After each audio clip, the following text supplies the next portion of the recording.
What's up, investors? It's the Russian dude. Couple of days ago, something happened that even the Kremlin had previously considered itself was impossible. Which, by the way, is a perfect representation of never underestimate your enemy phrase. And it works both ways. So basically what happened is that while Putin was busy obsessing over battlefield victories, a barrage of Ukrainian drones smuggled deep into Russian territory struck 4 military airfields, crippling over a third of Russia's strategic bombers. You might have heard about that story, but don't close the video just yet, because I will tell you about previously unheard details, consequences, and how it affected Monday peace talks, which now are, by the way, are officially over. Any progress?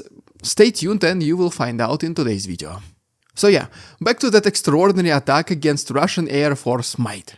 One of those air bases was in Siberia, and yes, that's Siberia, thousands of kilometers away from Ukrainian border, which was presumed kinda untouchable. But nothing, as you can see, is untouchable anymore. The operation, called Pavutyna, the spider weapon in English, was 18 months in the making and hit Russia not just in its military gut, but right in the face of Putin's imperial arrogance, exposing his biggest vulnerability yet.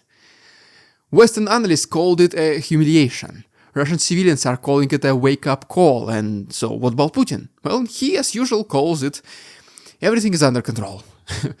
But when you're putting out fires in 3 time zones at once, the only thing you are controlling is your own panic.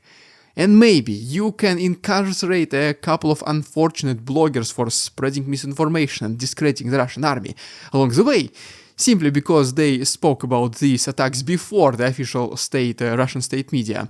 But well, in the end, it all ended up true, so, well, as you can see, who cares about putting a person in jail for 6 years? Well, certainly not the regime of Putin. This was not just a military mission, it was a well-rehearsed and flawlessly executed spectacle. It was Ukraine saying, you think we cannot reach you, right? Well, now watch this. How about that?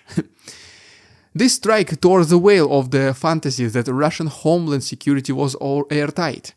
It showed that no amount of saber rattling can protect your billion-dollar hardware when your people believe in wooden crates more than they believe in your leadership. It showed that while Russia was busy staging choreographed military parades, Ukraine was staging something far more real, a masterclass in modern asymmetric warfare. Let's talk about all these things and how it affected the peace talks in today's video. Let's begin with the basics. 117 drones, trucks, wooden crates, remote controls, and the sheer nerve to drive military-grade death machines thousands of kilometers into the enemy territory. That was the recipe. And the chef, Ukraine's security service, personally overseen by President Zelensky and the SSU chief Vasil Milyuk. Those were not regular drones piloted from afar, they were smuggled, assembled and launched from the inside of Russia. Yes, from trucks parked on roads, highways, even under regular people's, average roofs. If you are a Russian citizen or you were in Russia at the time reading this, that crate that you passed by on your commute might have been an airstrike waiting to happen. Just think about it. This was not some half-baked kamikaze stunt, this was 18 months of logistics, planning, smuggling, timing and camouflage. Imagine setting up a battlefield in the heart of enemy territory, from Irkutsk to Ryazan. Ukraine did not just drop bombs, they planted nightmares. What you see now are scorched airstrips and burning bombers. What you don't see is the aftershock. The growing paranoia in every base commander's office, the quiet finger-pointing in Russia's defense ministry, and the sudden silence of Telegram channels that once bragged about the military might. Zelensky claimed a total of 40 bombers were hit, about 34% of Russia's entire strategic cruise missile force. Almost a third, a little bit more than a third even. That's not a dent, that's a crater. On Sunday, Ukrainian President Volodymyr Zelensky praised the operation. Greetings, dear Ukrainian men and women. I just heard the report by Chief of Security Service of Ukraine, Vasil Milyuk. A brilliant operation was conducted on the enemy's territory, exclusively against military targets, against equipment that was used to deliver strikes at Ukraine. Very tangible losses by Russia, and absolutely just losses which they deserved. Military bloggers on both sides are calling it Russia's own Pearl Harbor. And honestly, it is not even that far off. It was not just a tactical hit, it was a symbolic obliteration of invincibility, a demonstrative humiliation and exposure of Putin's vulnerabilities, that he is just a man after all, that the things that he says are not always true, it's not like that we didn't know, and the threats that he makes rarely come to life. Russia's illusion of secure airspace shattered in a single morning. The estimated loss they suffered was approximately $7 billion. But the real loss is incalculable. The psychological damage, the embarrassment, the sudden, unbearable weight of vulnerability. Now let's quickly talk about how people of Russia from different regions reacted to this specific attack in our next chapter.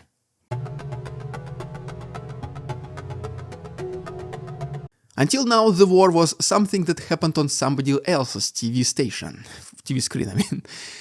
For the average Russian in Ryazan, Irkutsk or Murmansk, it was a rumor, a distant explosion, a loud sound, loud noise, a problem for somebody else. But after Pavutyna operation, the war is not just on the news, it is already heard on the doorstep. In Siberia, people actually said the following words: "Now, the war has reached us too." You can only imagine how surreal that must feel after years of dismissing the conflict as a necessary special military operation that will never reach the territory of Russia, as Kremlin claimed. Well, apparently Putin lied. Who would have thought? In Irkutsk, for example, the drone attack was not just an unexpected event, it was a collapse of worldview. Locals described the scenes as fiery hell. And while the Kremlin begged for calm, people were too busy asking how the heck a military-grade drone-filled truck could drive halfway across the continent without anyone noticing. That's a good question. The myth of Russian homeland security just exploded right in front of them. For example, Marina, a local woman, summed it up perfectly. She said, "It's the 4th year of war. What happens in the 5th then? If you cannot win, well, make peace then. Stop embarrassing yourselves." And it was not just rage, it was fear as well. This was not a border skirmish, this was a psychological warfare, and it worked. If a wooden box can sneak past Russian defenses and destroy billion-dollar bombers, how safe is anyone then? Every governor from Irkutsk to Ivanovo suddenly became a crisis manager, but damage was already done. The fear is not just about more drones, it's about the sheer unpredictability of the war. When the battlefield has no borders, everyone becomes a soldier, a casualty, or even a collateral damage. And nobody wants that, obviously. Nobody wants to be that. It is easy to support the invasion you don't understand sitting in the comfort of your home on your cozy couch. But when you heard the echoes of war in your own backyard, the situation drastically changes. And more importantly, like mentioned previously, the seemingly unshakable image of Putin collapses. Let's talk about him, by the way, right now.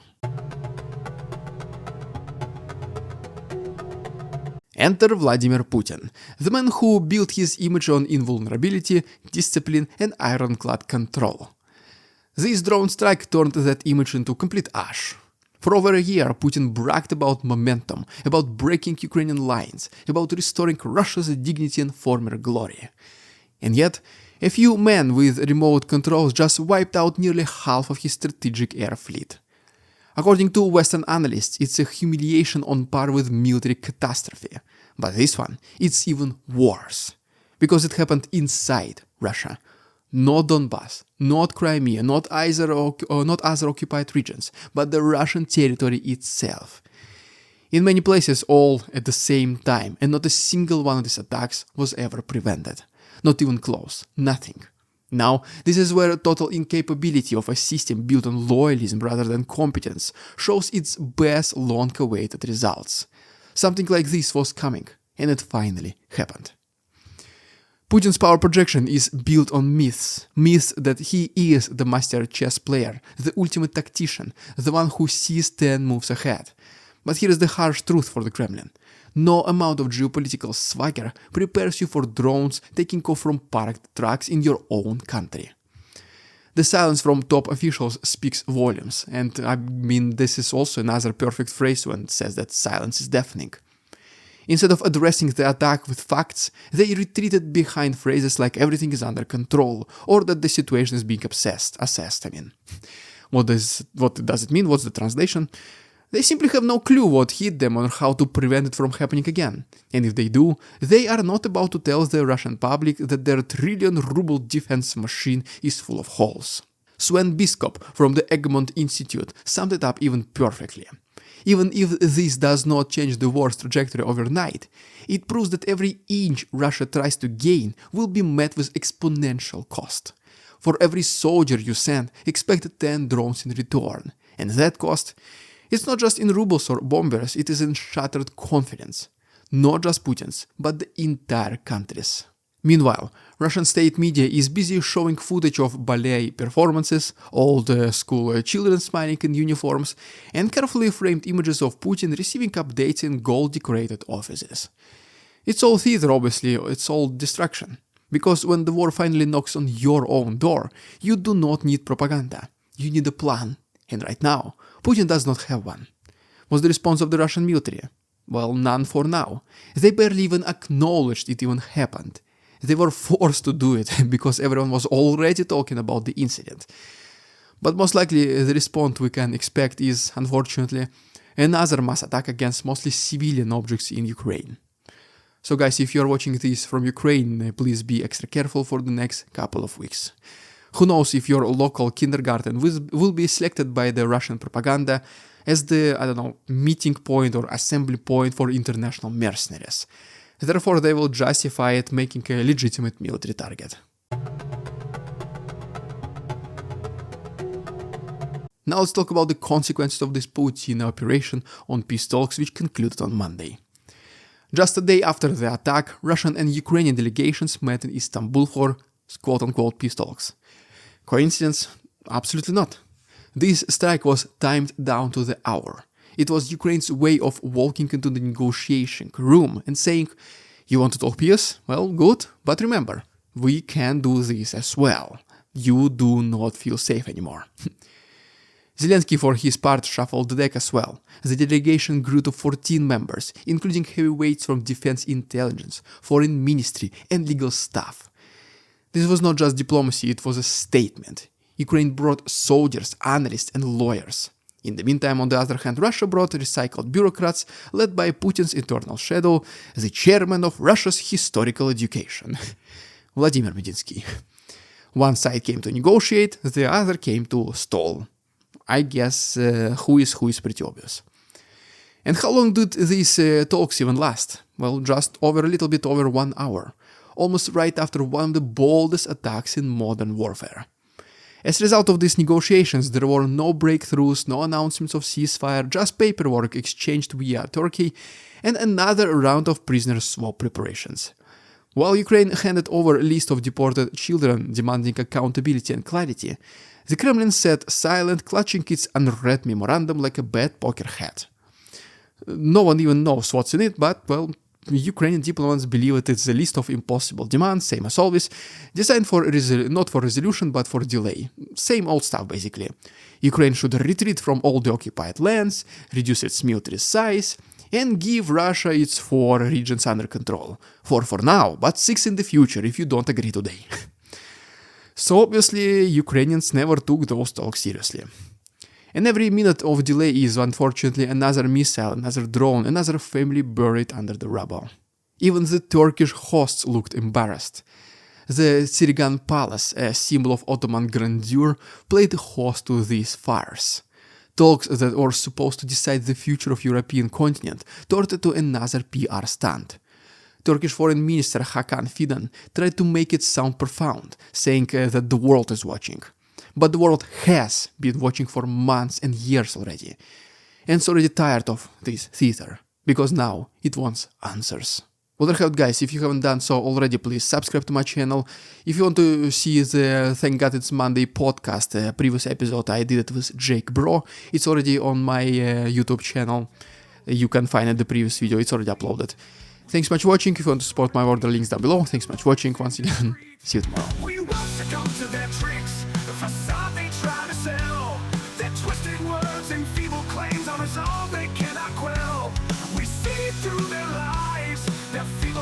To sway. We do not believe in ridiculous Russian propaganda.